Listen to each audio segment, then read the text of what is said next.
It's Pete here with the smallbusinessresourcecenter.com. The Small Business Resource Center is your source for information on stimulus packages, other packages that are not exactly part of the Federal CARES Act that people have been hearing about, as well as business tips and information. So smash the subscribe button, like, and hit the notification bells because I have a lot of very good information.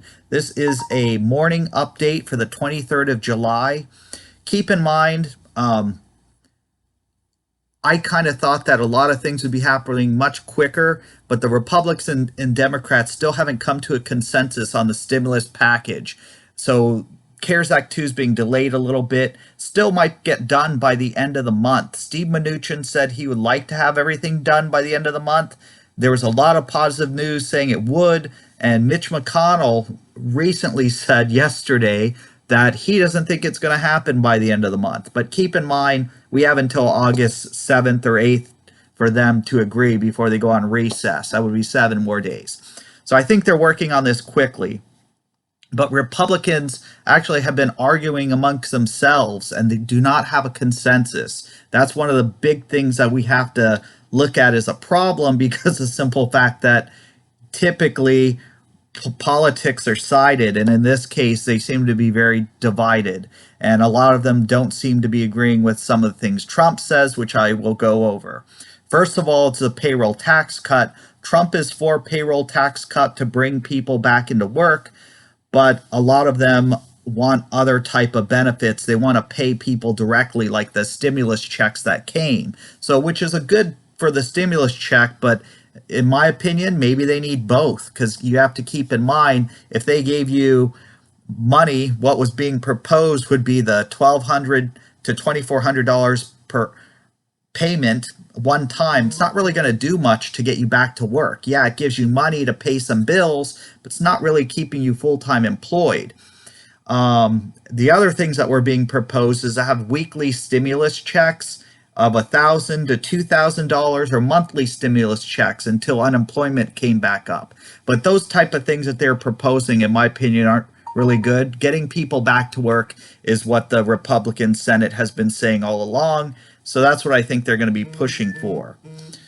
So the Senate has been going back to what they said, and that is looking at a $1 trillion stimulus plan. And I want to keep in mind, if you did see my other video, the European Union approved a $2 trillion stimulus plan. Not that we're Europe, but I was saying in my other videos, we probably need to be closer to 1.5 to 2 trillion to be effective. Keep in mind, all the money's not being released right away, and a lot of the money for the SBA program still hasn't been fully released because of the way the SBA has been managing and running things. Now that people aren't applying and asking for the funds, they're just not paying it. So my question is, why are they holding back? Because people do need the money, and people are getting turned down because of credit, which I also don't agree. You got to keep in mind, if a business is hurting, their credit could have been effective. Now they're getting turned down. I'm going to go into more of that later, but that's just a little brief thing right there. So they're planning to increase the coronavirus testing. Trump is also against that, but that has been going on in many other states. The reason why Trump is against that, because over 50% of the people tend to be asymptomatic, which means there's no sign of illness or symptoms, so there's very low chance of them spreading it. So let's just say if I'm sick, I'm asymptomatic, I don't cough, I'm not going to be spitting out anything that could get you sick. So the chance of you getting it from an asymptomatic person is supposed to be extremely low. And in areas like California, where they did trace testing and spent a lot of money, that's where they came up with a lot of this data and said randomly trace testing all these people are showing a high amount of people that were positive. So Florida's starting to do this, and also I believe Texas. So in many states they're starting to do this. I believe that they're putting these people on the roll as affected people, but if they were infected 2 months ago, it's not really, they probably have no chance of spreading it.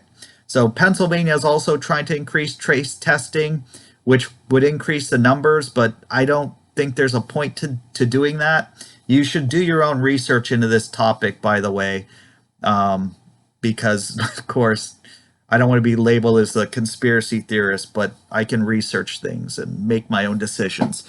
Okay, my speculation about the Paycheck Protection Program is actually showing that it could be correct to extend it. And the reason, if you listen to the other parts of the videos, they want to get people back to work.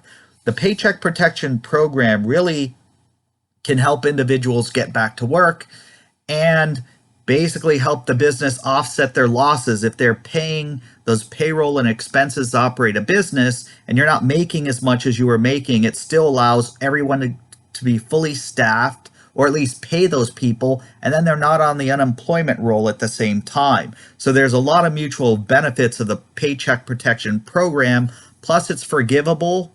So I have a video on why the Paycheck Protection Program is better. If you haven't seen it, you can subscribe to my channel, and it's called Why Would Not Apply for the EIDL. But I'm going to put a link in the description.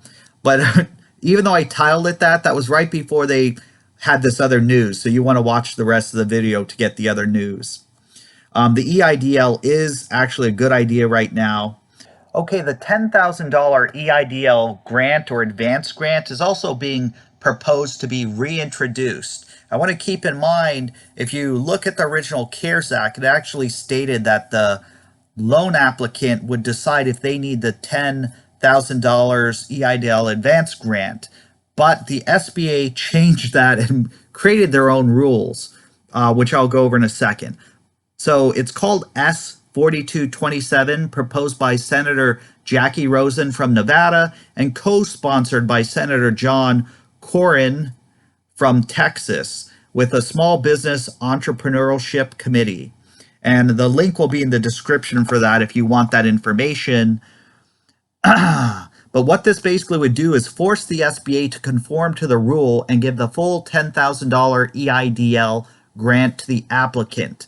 It also would provide $180 billion in funding to the SBA. $80 billion would be for the EIDL $10,000 advance grant, and $100 billion would be for the EIDL loan. So this would remove the $150,000 loan cap, which was actually not part of the CARES Act. The CARES Act actually had a $2 million limit. So the SBA took it upon themselves, like they did with the grant, by changing it to $150,000. I want to keep in mind many people have actually posted that they got a $250,000 or $350,000 EIDL. So the limits that the SBA created, they just changed it themselves, I guess, whenever they wanted to, and maybe they changed it a couple times. So not really fair for all the applicants who've applied and not been able to get the funding that they need. And for many small business owners, I know they made it very challenging. You're getting turned down for credit and other issues, and the paperwork seems to be very difficult. So if you want to see the link to the full Senate hearing, why they complained to the Small Business Association, Jovita Carranza and Steve Mnuchin of the Treasury, and how they handled it, there's going to be a link in the description for the full Senate hearing. It's about a month old, but still it's a good thing to watch if you haven't seen it, because it'll give you a lot of insight to what they actually talked about, because online there was so much confusion and people saying this and that. So might as well watch it if you have time.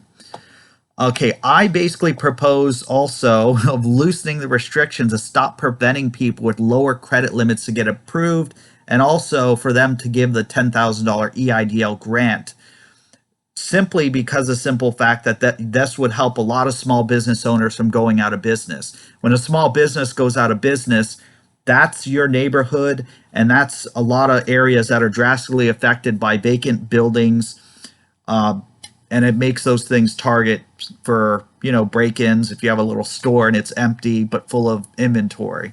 So we really need to fix that, and I'm sure they're working on things to do that. I would also propose that they increase the Paycheck Protection Program. And the reason why I do that is because it has a $100,000 limit. For I know a lot of people work at a regular job, you might be okay with that, but in a lot of metropolitan areas, $100,000 is not a lot for payroll. You're looking at areas where your rent could be $5,000. So getting, $100,000 really isn't, really isn't too good. And if you're a small business owner, $100,000 in income is not a lot once you reduce your expenses and pay your taxes. You're not left with that much money, and many small business owners obviously make more than 100,000. But so basically, when you cap the PPP at $100,000, many of those small businesses cannot take advantage it to its full potential and what it really was designed to do. So they weren't really looking at those numbers and realizing that it took out so many people from being able to apply.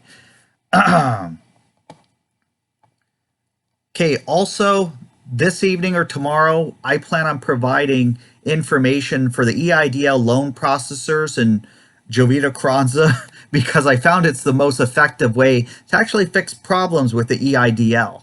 I don't understand why they're making this so difficult, but usually it takes 3 to 5 weeks every time you have to email them. It actually usually takes 5 weeks, but if you can shortcut this by talking to the loan processors directly or emailing the right people, like your senator, House of Representative, it actually helps quite a bit. So I'm going to provide that information.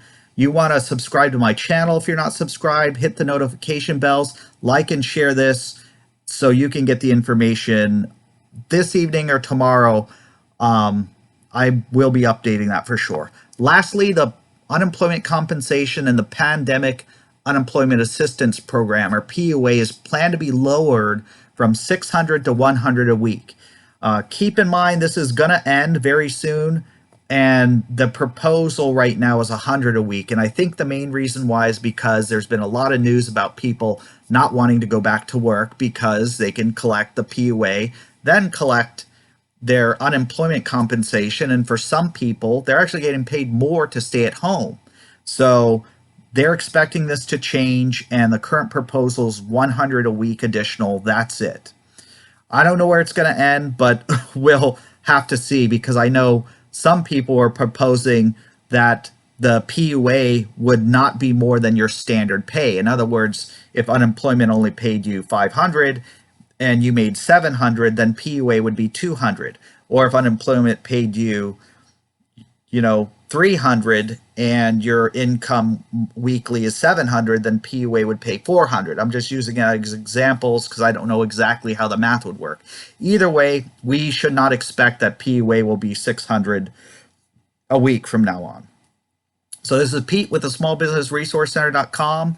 Smash a like button, hit subscribe, share this information. I will probably update the stimulus package because more news is going to come out today, and also the other 2 important videos that you guys were working on will be out today for sure. Well, let's make it tomorrow morning for sure. I'll try to do it today. Have a great day.